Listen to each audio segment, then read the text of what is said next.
Who? Is it live? Oh, we're live. Hello. Hello, and good to see everyone at today's book club. It's part 5, May 1st, 3 p.m. on the East Coast. Good to see you all. Thanks for being here. Lots of good book clubs, both some familiar ones and some new ones. Some new ones, the Aspiration Catalyst Business Book Club. Nice to see you. Team USAA. I think you were here last week. Nice to see you again. Abmen Book Club from Brazil. Lovely to see you. Also representing from Zambia, India, Rio de Janeiro, Auckland, Belgium, Anchorage, Ghana. It's a combination of countries and cities. And a happy birthday to Eamon. It's your birthday today, so wish you a happy birthday. Any announcements that I need to share? Any more birthdays? Hello from Orlando, Florida. Glasgow, Scotland. The Bailiwick Book Club in Minnesota. Good to see you. Peru, Texas. Good to see you all. Sydney. It's got to be really early in the morning there, isn't it? As you know, it's been 10 years since Start With Why came out. And my publisher said, would you do a 10-year anniversary edition? Which means that I had to reread the whole thing and update it and clarify some things. And I thought, well, why should I read it alone? Why not? It's way more fun to read it with other people. And that's where we hatched this idea to do book club. The whole idea was not actually to read the book. It was to bring people together in a time where we are socially isolated. The whole idea is to read a book with friends, discuss the book, and then we all come together once a week to talk about it here. You've sent in a bunch of questions online. Thank you for pre-submitting the questions, and we're going to take some live questions as well. Next week will be our last book club, part 6, on Friday. It'll be on Friday, May 10th, and 3 p.m. Be very, very sad. Okay, let me tell you some thoughts that I had about this section. I actually really like this section. A lot of the previous sections are about what makes the golden circle, how to use it, what it looks like, the form it takes. We had the cone last week, and this really was a very practical section that got a little more into sort of how it actually works. I also really appreciated this. It touched upon, and I'd sort of forgotten about this, the difference between being successful and feeling successful, that they're not always the same things. And a lot of people who can measure the trappings of success, we usually measure this stuff in money, but that doesn't necessarily correspond with the feeling. And one of the things that I think has been so special about these strange COVID times is I think that we have been forced as a society to really reevaluate our definition of success. This is affecting everybody around the world. And I think that, there are people who have been anxious about being productive, for example. I think that is an old definition of success, that we had to be productive all the time so that we can make more things, so that we can count our success. And I think we've been forced to slow down and actually see that success comes in different ways. It comes in spending time with family. It comes in taking the time to build close, personal, meaningful relationships. All of these things take time away from productivity. We're living like it's the 1950s now, the good stuff, where if you're at home with your family, we're having family dinner every night. This is kind of a magical thing. And all of these things that are very good for our health, very good for our mental health, very good for our feeling of success, don't necessarily translate into the productivity of success. So I really liked that. And it really talked about how the concept of why helps us find that feeling of success, and be less fixated on the counting stuff. Ironically, or not so ironically, that when we focus on why we do what we do, we're more likely to actually enjoy commercial success as well, and it comes with a little more passion than stress. Two people that I wrote about that I remember them when I met them, Christina Harbridge and Dwayne Honoré. Absolutely love how they they acted counter to intuition, counter to common belief to bring their cause to life. Christina Harbridge started a collections agency Collections agencies you usually incentivize your people based on how much money you collect when you're collecting debts. Christina believes in being a good person, treating people right, that everybody has a story, and she broke with convention, with everything that every good business mind would tell her that she had to do, and she incentivized her people based on how many thank you cards they sent out, because it was more important to her that her collections agents listened to the people they were on the phone with rather than threatening them. And as the book revealed, her results were 300% better than the industry average. I absolutely love that. That though there are conventions on how we need to build our businesses, or how we need to grow our careers or live our lives, nobody says that those conventions are correct. They're just conventional. They're just common. And over the years, a lot of those conventions have become shorter and shorter term focused. So it was really nice to reconnect with the fact that doing things that we believe are right for us, even though they may buck the system, sometimes is worth the risk. And in Christina's case, even though she was ready to make less money, she decided that was the right way to do things. She ended up making more money. Dwayne Honoré, the other one. Dwayne Honoré runs a construction company in Baton Rouge, Louisiana, and believes in family values, he believes what we're experiencing now. He's always believed this, that it's the right thing to do to go home and have dinner with your family. He believes in things like that. And so one of the ways he helped force that behavior was telling people that they had to clock out from his construction company. They had to clock out between 5 and 5:30 in the evening. And if they didn't clock out on time, they would sacrifice their bonuses. And so everybody showed up on time, 8 to 8:30, and everybody left on time, 5 to 5:30, and he suffered 0 productivity losses. I think the lesson there is when we have to get our work done, we get our work done.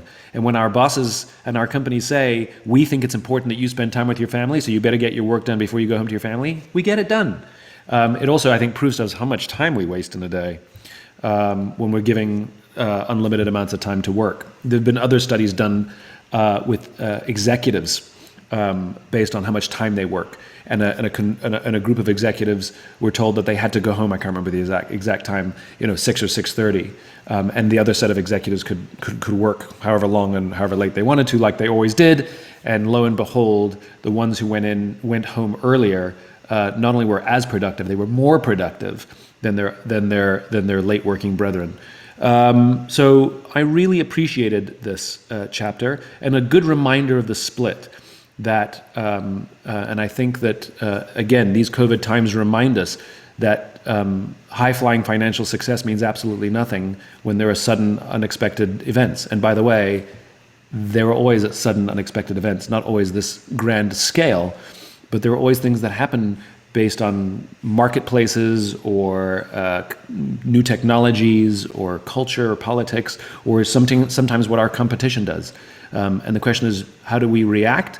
And the best way to react is to be proactive. In other words, to have a sense of foundation of where you're starting from and go out.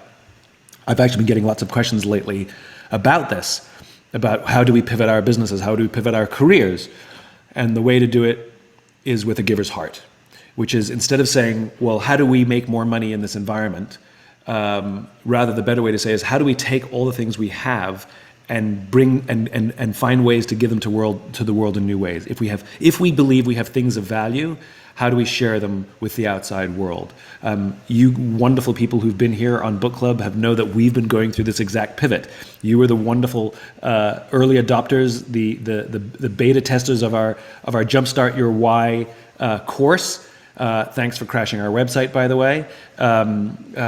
And because of your help, and because we believed we had something of value, we wanted to test it out, we are now offering it on a weekly basis.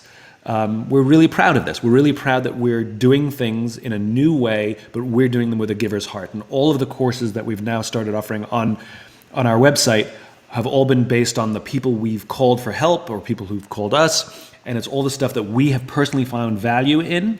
And we thought the right thing to do was to share it with as many people as possible. Should we take some of your questions? Should we do that? Okay. Questions. Hello from London. Hello from Orlando. Hello from Ann Arbor, Michigan.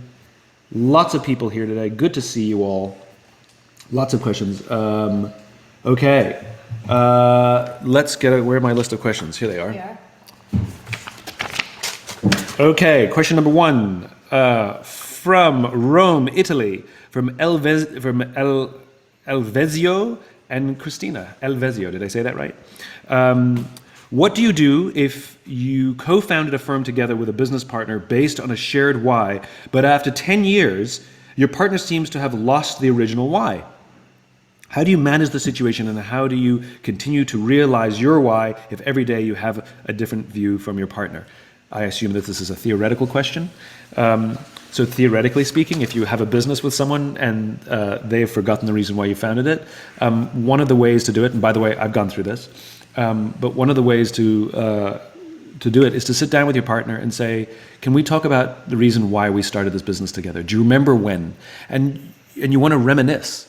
What you find is a lot of times organizations who've gone through the split, sometimes it's both parties, sometimes it's all parties, sometimes it's one party. That's, it's not that that person never had the why, because you wouldn't have started the business with them, I assume, and you had many good years where you were passionate together. The question is what happened that made them lose it? Was it that they're stressed out? Was it that the money got good and they've forgotten the reason? They became more obsessed with protecting or making more money? And so one of the nice things to do is go out for dinner, make it social, and reminisce. And talk about it in terms not of we have a problem with our partnership, but in terms of do you remember how magical it was when we started? And this was the same experience that I learned when I sat down with those gathering of titans. All of these highly, highly successful people who'd completely fallen out of love with their own work, who've lost their passion, didn't feel successful. And very often all it took was a reminder, a conversation, and a bunch of questions. I would ask them, what was it that was so special when you had no money, you were working out of a garage, you were living paycheck to paycheck, it was stressful, you were working late hours, your whole family had to help, and yet you crave those times, you reminisce about those times, what was so special? And what you'll find out almost always, it's the people.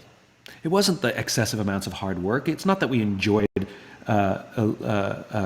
scraping together money to pay our bills. None of that stuff is fun. What made it fun was that we did it with others, that we had a shared experience. It was the camaraderie. So to Elvezio and Christina, I would recommend going out for dinner or lunch, maybe not now, maybe wait a little bit or do it over Zoom, and just have a conversation and reminisce, and see if you can re-inspire that spark. Here's a good one from Dylan Smith. Hi, Simon and team. When the split occurs, what are the best actions that the how types in a company can do to help refocus the why to the original intent? Dylan, great question. If there's a split that occurs, what can the how types do to help the organization get back to why? Same thing. Same thing as the answer I just gave a moment ago, which is to go to those leaders, go to, if you can, if you have access, go to those why folks and say, can I tell you why I love this company? Can I tell you why I love this job? You're speaking in very emotional terms. You're saying, I'm going to tell you why, not what. So we already know that it's going to be something a little more emotional. And we're saying why I love this organization and what inspires me about this organization. Again, sometimes our leaders go through the split. It's because they've forgotten, not because they're bad people. It's because they become distracted. It happens to everyone. It happens to everyone. And the question is, how quickly can we get back before we produce a lot of cultural change and screw up our incentive structures and hire the wrong people? So a great way to go do it is to tell somebody why you love the company and why you are still loyal. This is when I remember roaming the halls of Microsoft years and years ago, talking to people who used to reminisce about the good old days after the organization had gone through the split. But they could easily say why they loved the company, even if they were talking about the past. So yeah, go and tell them why you love the company. You'll find that it has an amazing thing. Okay, Doug has a police question. How would you suggest I help my new police supervisors inspire their people to rediscover their personal why and bring back the pride in the service when many officers feel beaten down and wish to give up and have checked out? Thanks for your question, Doug. So one of the things that I think police forces are struggling with today is the same thing that many organizations are struggling with today, which is over the years, the culture of policing has become more obsessed with metrics, just like in business. In business, we've seen the steady trend that businesses become more obsessed with metrics and shorter term timeframes at the sacrifice of their why and the sacrifice of their culture and the sacrifice of loving coming to work. The same thing, because it's a cultural thing. It's affecting politics, it's affecting business, and it's affecting public service. And so police forces are the same. You know better than I do the obsession that civilian oversight puts on a police force. They think that they're measuring crime based on tickets written and arrests made, which of course is nonsense. That is a metric, but it's not the metric. And so one of the things we have to do is remember that there are human beings who are coming to work every day, and if they don't feel like they can trust each other and trust leadership, then that increases the amount of stress. And in private sector, if we see people suffer extreme amounts of stress at work, they take it out on their kids, they take it out on their spouse, and it may affect how they perform at work. Well, guess what happens in the police force? They take it out on each other, they take it out on their spouses, they take it on their kids, and in the case of policing, in extreme cases when we give someone authority and a gun, extreme stress shows up in horrible ways.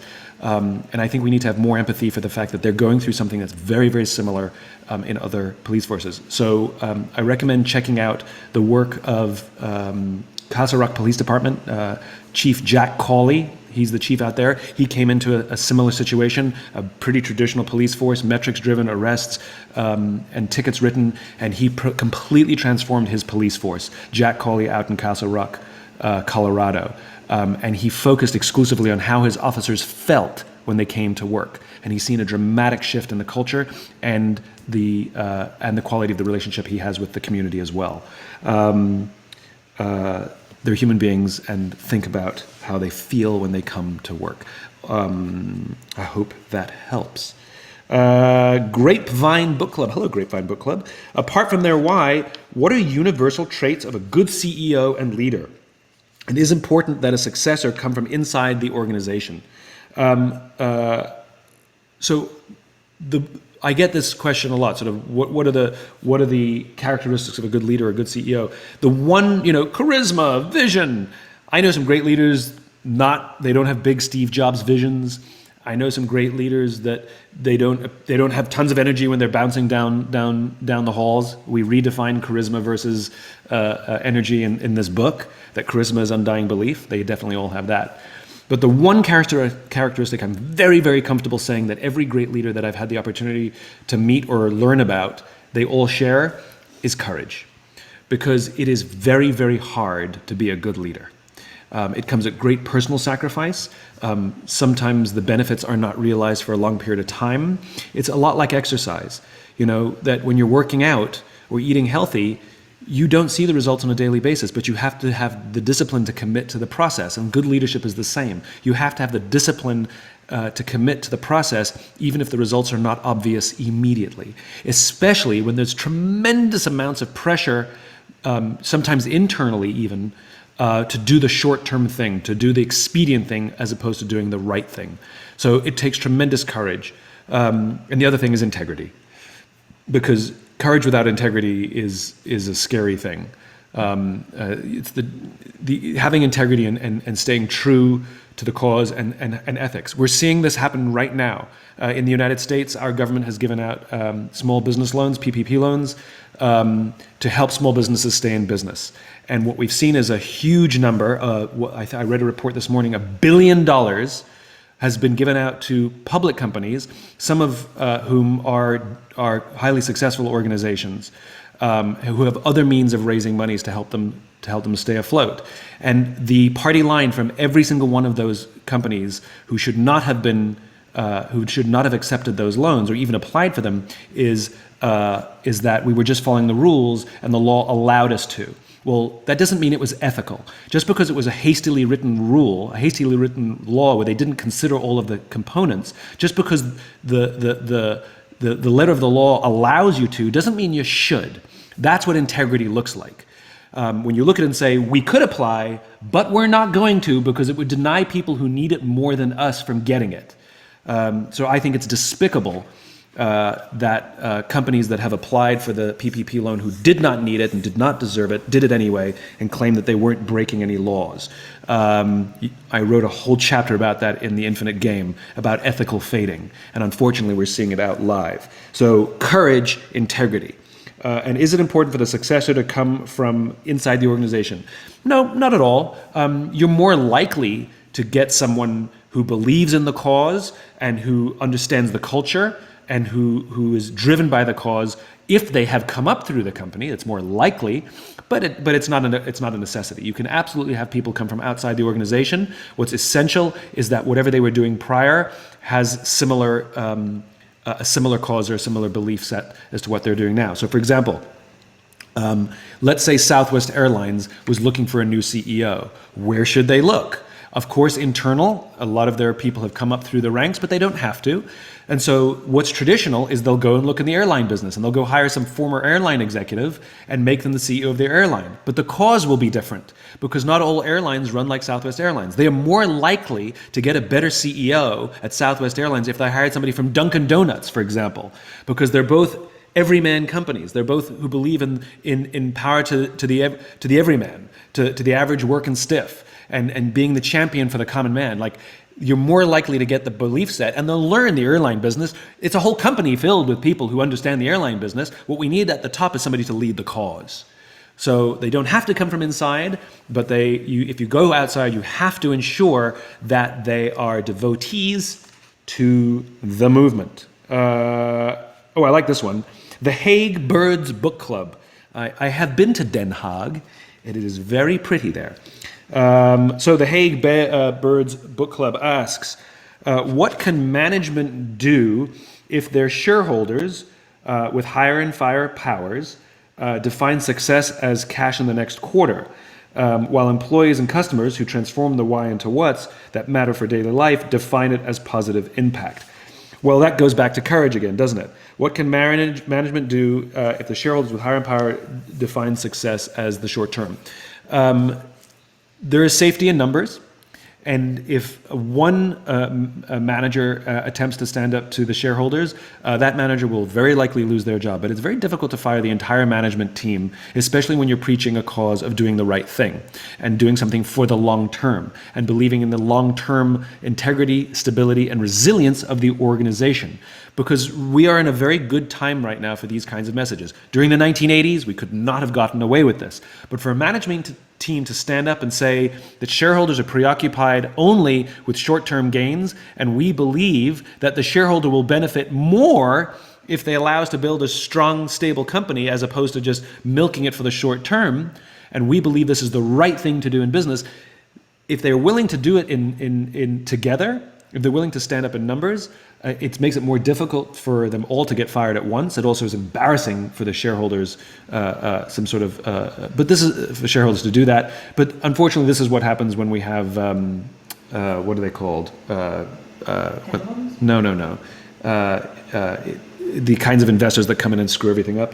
What are they called? Raiders, corporate raiders. They have a name. I've forgotten the name. I'm looking at the comments to see if somebody can help me here. But corporate raiders like Carlike, and they come in and they do just that. And unfortunately, those companies, we hope that they can survive for the long term. Sometimes they don't. But it's the same thing. The courage, and you have to have the clarity of message. What I find very often also is sometimes well-intentioned executives aren't able to communicate their cause, and so it just comes across as defense. It just comes across as reactive or angry. But if we provide clear context of why we believe what we believe, why we're doing what we're doing. Do you remember that example in the book, earlier in the book, about the young man who goes on a date? And he gives the context, why he loves his job. It makes him more appealing. Same thing here. Communication, no matter to whom, whether internal or external, when it starts with why, is way, way, way more powerful. So before any executive is willing to stand up, they have to start with why. It absolutely helps set the context. What else? We take a live question. Let's see what we got here. Leaders are Readers Book Club in India. How are you? What are the best ways to change the culture in the organization you were working for? I love this question. So if you're working for an organization that is what focused and you want to help make the organization why focused, the way you do it is you be the leader you wish you had. We cannot control that which we cannot control. We can only control that which we can control. And if we cannot control our environments, what we can control is ourselves. Viktor Frankl, 101 there. Man's Search for Meaning. If you hadn't read Man's Search for Meaning, please read it. It's essential reading for every human being. And this is what Viktor Frankl taught us. If we cannot change the world around us, we can change ourselves. And the way to change a corporate structure when you are not the person at the top is to be the leader you wish you had. That we take care of the people to the left of us and to the right of us. We work hard to see that those around us will succeed and grow as individuals and feel that someone has their back. And what you start to see is these little teams become higher performing teams inside the organizations themselves. And when they're higher performing because they're better quality teams, senior management either leaves them alone, or if they're well-intentioned, senior management leans in and says, hey, what are you guys doing? And when those people leave and get promoted or move to other teams, they take everything they've learned about leadership to those other teams, and they start building good teams over there. And before you know it, the tail wags the dog. It can be done. I had the pleasure of working with a very, very large organization, over 100,000 people, and we had no access to senior leadership, and we had middle management that wanted to change the course of the culture for good. They believed in the origin story, they believed in the why. Senior leadership had gotten away from it. They'd gone through a split. And this is what started to happen. And within 2 years, which I thought was very quick for an organization that size, senior leadership was giving speeches with the words that these middle managers were using, and none of them had a meeting with senior leadership because it bubbles up. The tail can wag the dog. We don't always have control over the time frames. This is one of the things about law of diffusion, which is 100% it works, but we don't exactly know when the tipping point happens. And in most businesses, because they like to have definitive answers at the end of the year or at the end of the quarter, they don't embrace philosophies like the law of diffusion because they want certainty, they want control. Well, you can have control if you play short term, if you're willing to accept the responsibility for the long-term damage. I've always been more comfortable using goals and annual markers as guidelines. Yes, we drive very hard towards our deadlines. Yes, we drive very hard towards our goals. But the most important thing is that we see that we're improving along the way. And if we miss the goal, as long as we see constant improvement and we're going to hit the goal in another month, we tend to be pretty relaxed about it because we understand law of diffusion and the way that these things work is sometimes the things we achieve are not easily measurable. So if you're willing to be patient and accept that we don't know the exact time frames as to when you can shift the culture, it is a fantastic strategy to follow. Simon, the Why Warriors book club from Bavaria. The Why Warriors, W-A-R-R, are they warriors or warriors? W-A-R. The Why Warriors book club, where are they? In regards to what you just said, she loves the chapter of introducing metrics and bonus structures based on more of why. Do you have any more examples, kinds of examples of that? Yes.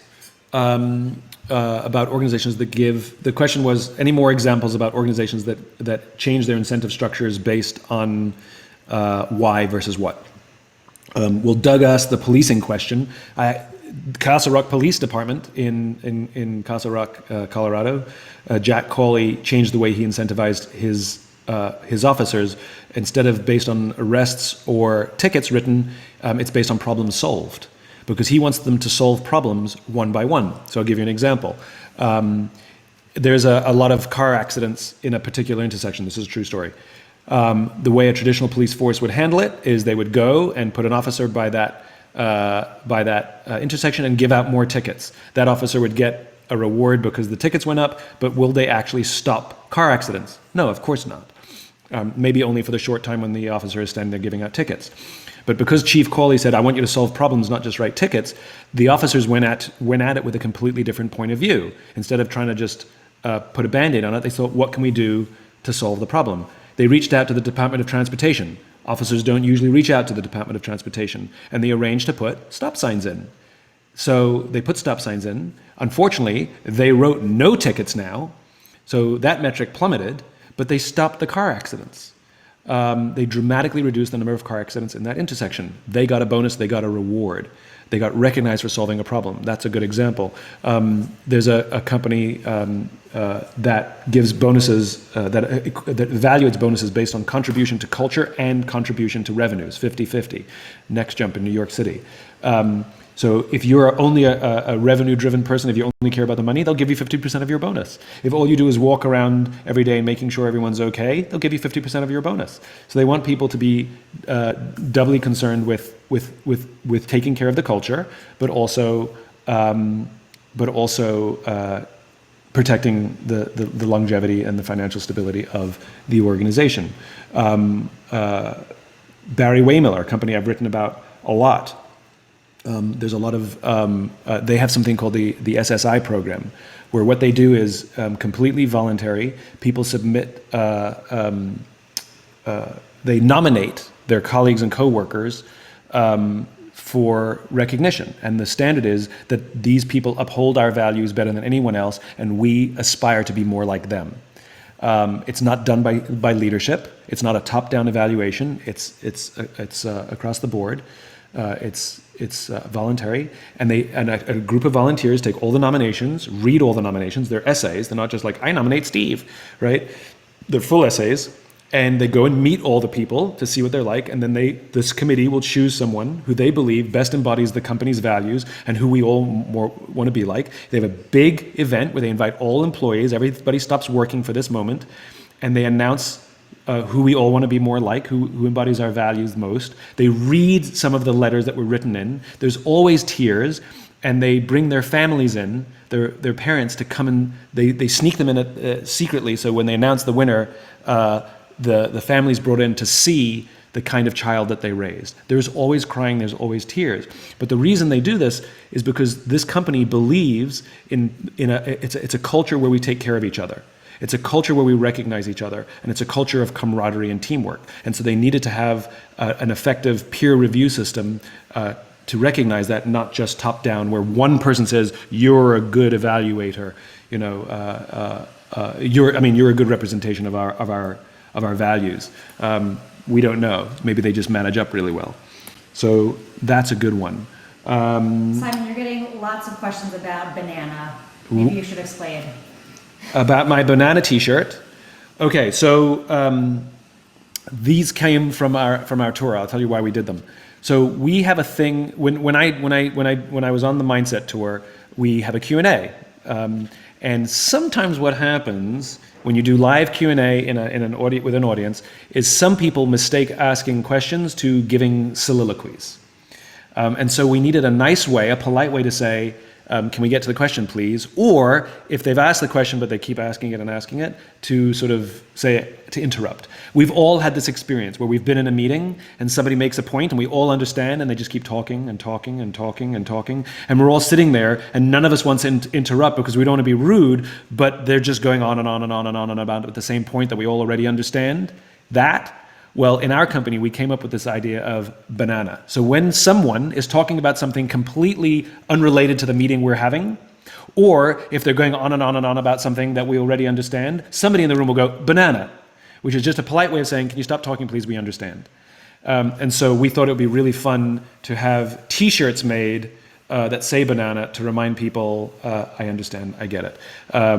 If you want one, if you go to our shop, simonsinek.com, you click on shop. I think there's a little thing that we put a swag. If you check out our swag, we have the banana T-shirts. So banana is a big cultural thing for us in our company. It's really fun, and it's a much easier way to interrupt people so we can get to the point. It helps make meetings go quicker, and nobody gets offended because of banana. So I guess technically you could banana me. If my answers are too long, you could say banana, and if I happen to see it, I'll stop.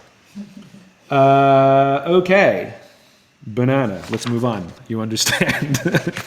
What else do we have here? Any other live questions? Let's take a look. Here's one from the Peggy Page Turners. I like it. Why a why can become fuzzy over time? True. Individuals can lose sight in the haze created by the everyday demands, i.e. what and how. Absolutely true.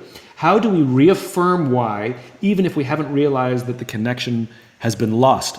Such a good question, and a very real human challenge. And by the way, I struggle with it as well. I wrote the book about why, and I too sometimes find myself getting a little fuzzy. There's multiple ways to guard against it. I recommend all of them. I've done all of them and continue to do all of them. Number one, this one's really easy. Surround yourself with references and symbols of your why. I don't just wear these t-shirts. Some of them say inspire, some of them say optimist. They're not just fun. They're actually reminders to me. Because for me, to add the word inspire or optimist or the color orange, I use the color orange on purpose because it's the color of optimism. These are all reminders to me. These are all symbols that remind me of what I stand for. We're familiar with these things. Religious iconography. A lot of people wear religious icons around their necks. Well, it's a reminder to ourselves of our values and what we stand for and why we get out of bed in the morning. I have a label maker. I print out my favorite quotes and I stick them on desks and my bedside table. My bedside table has a quote on it from Henry Ford that says, if you think you can or you think you can't, you're right. Or was it Thomas Edison? No, it's Henry Ford. If you think you can or you think you can't, you're right. That's there to remind me. I buy things that have orange in them. I have shoes with orange laces. I have belts with orange. I have the word inspire embroidered into my jeans in orange. These are all reminders. I have shirts that say inspire embroidered on them. They're all reminders for me. They're all reminders for me that when I get dressed in the morning, I see the color, I see the symbols, I see the words to remind me why I do what I do.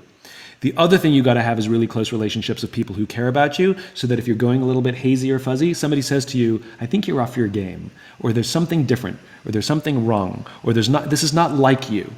And so sometimes we don't have objectivity on ourselves, but others have objectivity over us. More objectivity of us. So you want people who love you and care about you, both friends and colleagues, to watch out, just as we're doing for them. And little reminders. Surround yourself with little reminders, pictures, people that inspire you, any kind of symbol of your cause. In fact, I would always recommend, am I going to get bananaed here because I'm going on and on about the same answer? Not yet. I haven't got bananaed yet, I'll just keep talking. When I would do why discoveries for people, one of their childhood stories that they would share, I would have them buy a knick-knack or a thing that reminds them of their childhood story to put on their desks. So I have one friend, my friend Matthew, we did his why. His childhood story involved sailing boats. So I had him buy a small sailing boat and put it on his desk. Somebody else's involved, I don't know, beaches. So I had them have a beach scene from that childhood story, hanging on their walls. You got to do this stuff. You got to be surrounded by reminders. Activist investors. Thank you, Kurt. That is exactly who I was trying to remember before. It was activist investors. Thank you. Those are the titans, the rubber barons. Okay. Here's one from the Southwest Ammonians Book Club from Athens, Greece, and Graz, Austria. From Graz, Austria, and Athens, Greece. Which daily habits can leaders implement to stay in touch with their why in the long term and not have the day-to-day complexity get in the way? So day-to-day habits to keep you reminded on your why and not have the day-to-day complexity interrupt. The problem with habits is once they become habitual, then they blend in. In some cities here, you'll see speeding signs have changed. So, for example, it used to say, or just any kind of enforcement sign, if you litter, fine $100, or if you drive in the HOV line, $200. And the problem is we're so used to seeing round numbers that our brains literally don't see them anymore. And so what they've started doing is, driving the HOV lane, fine $351. Or litter, fine $128. And these random numbers, and what it does is it makes us look. So habits are useful if they have meaning, but they're not useful if they just become part of a morning routine. Like, we could say that brushing your teeth in the morning should be a reminder of being healthy and eating healthy every day. How many of us actually think brushing our teeth reminds us that we should eat celery later on? It's not going to happen, right? Because it's just too much. But anything that keeps you grounded and reminding of your why, I'm a big fan of. If you meditate, I'm a big fan of meditation. I think that's a good daily habit to start the day. A few sort of I don't know. My mind's not working today. What do you call it with a tuning fork? What are those called? A few levels lower. Take it down a notch. Take it down a notch. Yeah, take it down a notch. It's things that because the things that distract us are the frenetic pace. The constant bombardment of numbers and requests and emails. And so if we can reduce the noise, we now have mental space to remind ourselves of the why. So reduce noise. Stop hitting reply all in all of your emails. Why? Because what we're doing is making noise for other people who can't focus on why. And just as we all struggle with our inboxes, and we're struggling to come up with a strategy to reduce our inboxes, as an act of service, we can stop hitting reply all. Like, what time's the meeting? Can't wait to be there. That's an email I never needed to read, ever. Thank you. And so I have 400 emails to get through in a day because 150 or 200 or 300 of them are completely unnecessary. So one of the ways we can help everyone around us find that space is to send fewer emails, pick up the phone more often. Hey, how you doing? Can I just respond to your question? That helps people find space. And as we're learning in these COVID times, fewer texts, fewer emails, and more blank space is a wonderful thing. Go for a walk, don't take your phone, go out for dinner, don't take your phone, and you'll find yourself connecting with your purpose a lot easier when we have space. Here's a question. Who is your meditation teacher? That's a good one. Here's what I did when I learned meditation. Meditation was becoming a thing, so I thought, ooh, I like things. I better find out what this thing is all about. I tend to do that. When things start to be popular, I tend to sign up for them, join them. I signed up for Snapchat just to see what the hubbub was about, but then I deleted it. That is not for me. But I sign up for things because I want to know what the conversation is about. I want to be able to speak educatedly about them. So I didn't know anything about meditation. And so I started, what I tend to do is I ask my friends. So I started asking every single one of my friends, do you meditate? I was blown away how many of my friends had a regular meditation practice. People I never expected had regular meditation practices.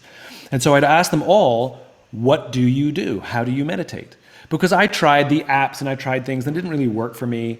But I asked all my friends what they did. And basically what I did is I took the best pieces, all the things that I liked the most from all of my friends, and put it together and made my own one. So my teacher were all my friends. And they were all wonderful and helpful, and I took what I liked and threw away what I didn't like. And it worked out well. Meditate. Here's one from Melinda, just in regard to the times. How do we spark conversations about pandemic silver linings that can help our folks reconnect to their whys? From the Conduct of Book Club, One's Book Club in Fairfax, Virginia. What was the question again? How can we spark conversations about pandemic silver linings that can help folks reconnect to their whys? Oh, great question. The question was, how can we spark conversations about the silver linings during this pandemic? Just like that. Can I tell you one of the silver linings in this pandemic? Is a great way to start that conversation. The great thing about the term silver lining is it is just that, a silver lining. It is in a cloud. And so it doesn't deny reality. And it means you don't have to feel guilty saying something positive or optimistic when there's struggle and suffering around us, because it is a silver lining. And the world is always made up of balance. Where there is bad, there is good, and where there is good, there is bad.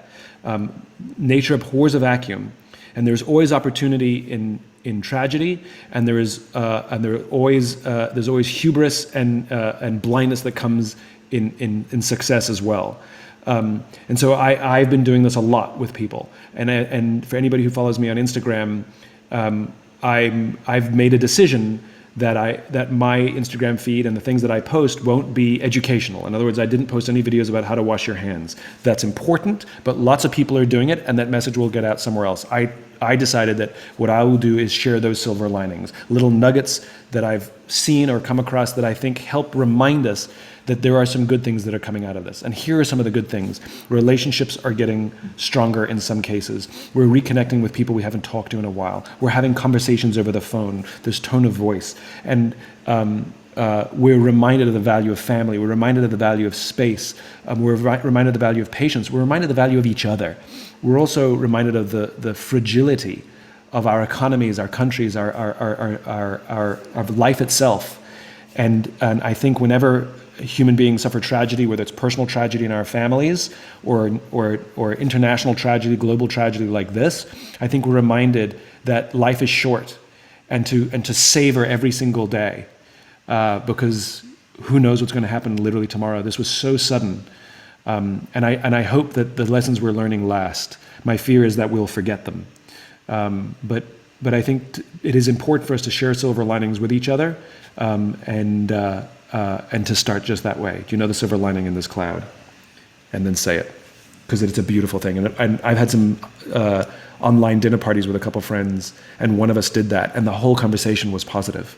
The whole conversation was the stuff we've learned about ourselves. I had an amazing dinner party recently with some wonderful friends, and one of us said, "Can I tell you something that I'm actually enjoying about this pandemic?" Which was a very funny turn of phrase to use, but there was some, and we all started talking about the stuff that we're appreciating. We're learning about ourselves as individuals, as brothers, as sisters, as husbands, as wives, as friends. We're learning where we have room to improve. We're learning strengths we have that we didn't know we had. I think it's a really important thing to talk about. Somebody just bananaed me. What else do we have here? Nancy's asking about your own why, and can you give examples of how your why expressed itself as a young man before you even knew your why? Yeah, so my why is to inspire people to do the things that inspire them, so that each of us can change our world for the better together. So together, each of us can change our world for the better, which is why you see inspiration built everywhere. So how did my why show up before I was able to articulate it? So the thing that is, so all of us have a why, and our why will naturally show up whether we know it or not. The problem is it's like a game of roulette, that sometimes you're in the flow and sometimes you're not. The problem is, how do you make sure you can turn that on? That's very difficult. We've all had experiences where everything we touch turns to gold, and no matter how hard we're working, we're passionate. That's because our why is present. We've also had the experience where we're doing the exact same thing that we've always done, and yet this time it's more of a struggle and more difficult than it ever has been. It's because the why isn't there. And so a why captures who we are, or the whole golden circle rather, captures who we are when we're working at our natural best. So prior to me articulating my why, there were random occurrences where I felt inspired and I was loving it, and my friends would say to me, "You're so inspiring," or that thing you did was really inspiring, and I felt good, but I never knew that it was a thing. I just thought they were paying me a nice compliment, and it would, just like everybody else, these times would happen fairly randomly.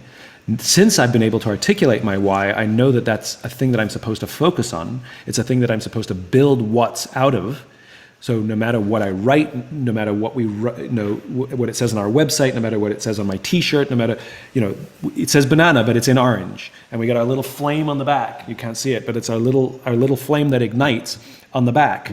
No commercialization, if you know, because I can't stand commercialization on things. This is because these are not for me; they're for the people who wear them. This is all important. But the point is all of these things are super, super, super, super focused. And I'm much better at ensuring that I'm in that sense of flow and more inspired more often, imperfect, but more often, because I'm aware of the why. And so what the whole idea of finding your why is about pattern recognition. It's about going backwards in your life and looking for all the times when you were operating at your natural best and seeing the pattern. That's the why. So those patterns exist, and that's when I and you felt them. No, we're going to do a couple more. We have 10 more minutes. Let's see, we got here from the Cool Cats Club in Northern California. Since so many entrepreneurs found their companies based on their personal why, as the company scales, how do you best recommend shifting the why's focus away from personal origin story and apply it to a company philosophy so it's less attached to a particular individual? That is a hard question. Ideally, you don't want to shift it. Ideally, you want to keep it grounded in whatever that lesson was. It may not be about the person, but it can still be about the lesson. So the founding, the why of the United States, all men are created equal, was written by Thomas Jefferson over 240 years ago. Now, we sometimes still remind ourselves that it comes from Thomas Jefferson. We celebrate Independence Day and things like that, even though the Declaration of Independence was written on a different day than September 13th, if you want to know. than July 4th. The point is that the philosophy from the founding story lives on. And so what you want to do is it still has to be based on your own origin story. Virgin comes from Richard Branson's own origin story. Apple came from Steve Jobs and Steve Wozniak's own origin story. The origin story matters, but the question is, what are the elements of that origin story that have relevance to the other people? What are the parts that are the actual movement? What are the parts that are the actual cause? But you never want to disconnect it from the people, because keeping it grounded in people is what keeps it human and real. Otherwise, it just becomes some philosophical thing, and the way most companies come up with their purpose or their cause, they give some company offsite and everybody sticks magazine pictures on the wall, and and it lasts for a year until they have another company offsite. If we ground it in reality, we ground it in a real story, the origin story really matters. The origin story really matters. And then from there, we can articulate the values that we have to live by. So that's how you do it. Let's do one more, shall we? Let's look over here. Here's a good one from the Firestarters Book Club. Firestarters Book Club. Our question was how the why and the how partnership might relate to a personal relationship. How the why and the how relationship relate to a personal relationship. It's a good combination. There's no right or wrong. This is a question for Esther Perel. In fact, I should ask Esther Perel about that. We should get an answer from her, which is about opposites attracting. But just in what I've seen, you can have two Y people who are in a healthy relationship and love each other, make great friends, definitely. But if it's a partner relationship, or if it's a marriage, sometimes they're too similar, and so they solve problems the same way.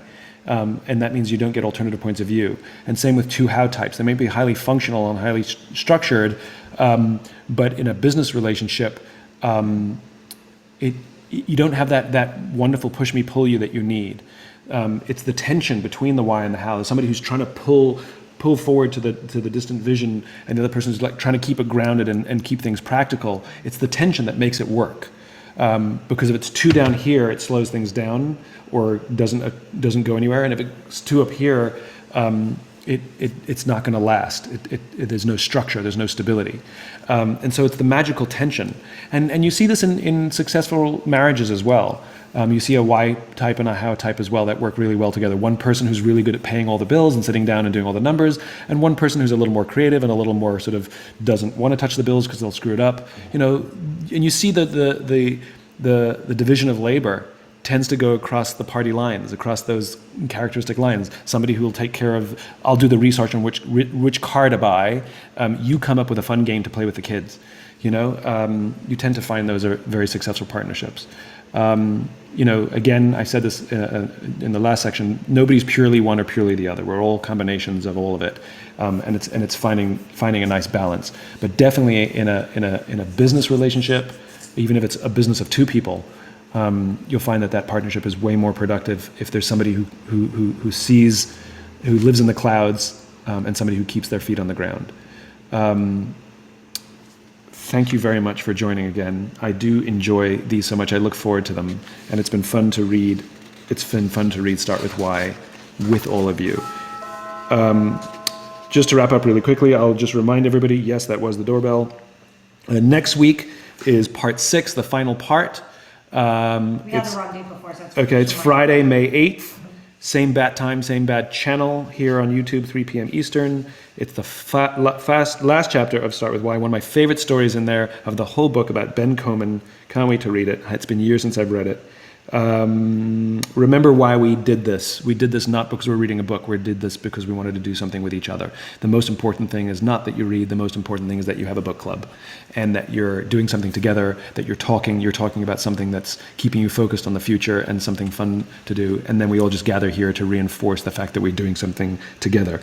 Get together with your book clubs. If you'd like to submit questions in advance, please send them to bookclub@simonsinek.com. If not, you're welcome to come here and we take live questions.